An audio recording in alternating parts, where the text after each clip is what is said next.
Let's dive into the discussions shaping the nation. And I move the motion. Minister, we are on the 19th day after Storm Éowyn and there's still households and businesses without electricity and telecommunications and without water.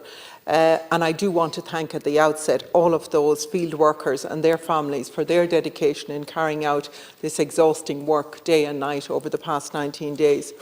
People who are already struggling with the cost of living and the cost of doing business are suffering the financial losses that they just cannot sustain, Minister.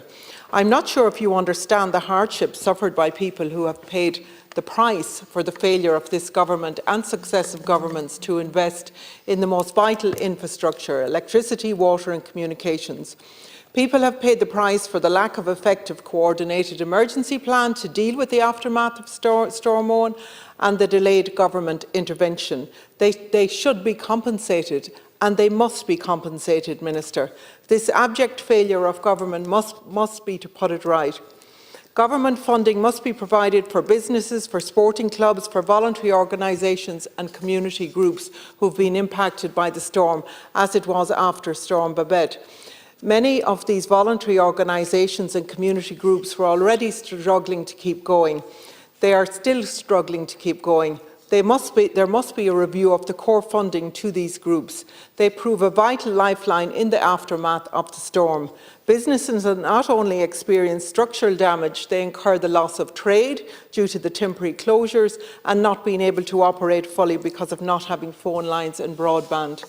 Those who are either not covered by insurance or the excess is such that they are unable to claim must be compensated.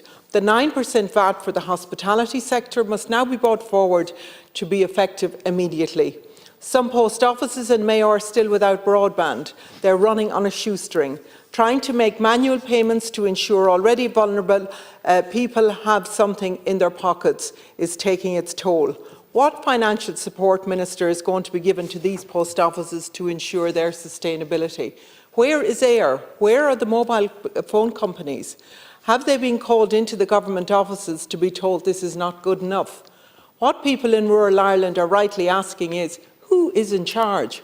Where is the government? Where are the regulators? Where are those who made massive profits on the backs of ordinary people? The failure of the ESB to ensure the resilience of the network has to be put right. It must be put right for households by providing a goodwill payment to customers and by suspending the PSO levy and the standing charges for those without power. How did Éowyn think it would be possible to ensure water supply without generators? Are businesses going to be asked to pay a standing charge for water when they had no supply for days? Maybe we shouldn't be surprised when businesses in beautiful seaside towns like Newport are forced to pay for water treatment when there's no water treatment plant there. Who is in charge of people's right to water? Now, I want to commend the role of local community and regional radio stations, both in the forewarnings of the status red alert and the aftermath of Storm Éowyn. I just don't know where we would have been without them. In my case, Midwest Radio, covering County Mayo and the wider region, as well as the diaspora who anxiously waited for news as to what was happening to their families and whether their families were saved. Presenters kept going throughout the night with updates, with warnings and then the outages. That was apart from the company they provided for people living alone, living in fear of the worst storm ever. What is government going to do to acknowledge the vital role played by local, regional and community radio stations? Governments have paid lip service to these radio stations for over 30 years now. They have a public service remit. The Sound and Vision Fund is not fit for purpose. We need the purpose that we need them to serve. There must be multi-annual funding for news and current affairs. How can we justify giving 750 million to RTE and nothing for regional radios? The listenership figures reflect 63% for Midwest Radio in Mayo versus less than 20% coverage for our national broadcaster. This situation cannot be allowed to continue, and I ask that all TDs in this House to address this inequity in the immediate future. I also want to acknowledge the role played by Castlebar Community Radio and other community radios. In terms of business supports, the government have abdicated responsibility entirely. I have spoken to oyster farmers who suffered losses in the hundreds of thousands. They must be supported to restock and repair damaged equipment. Farm businesses are wholly dependent on being productive to generate income.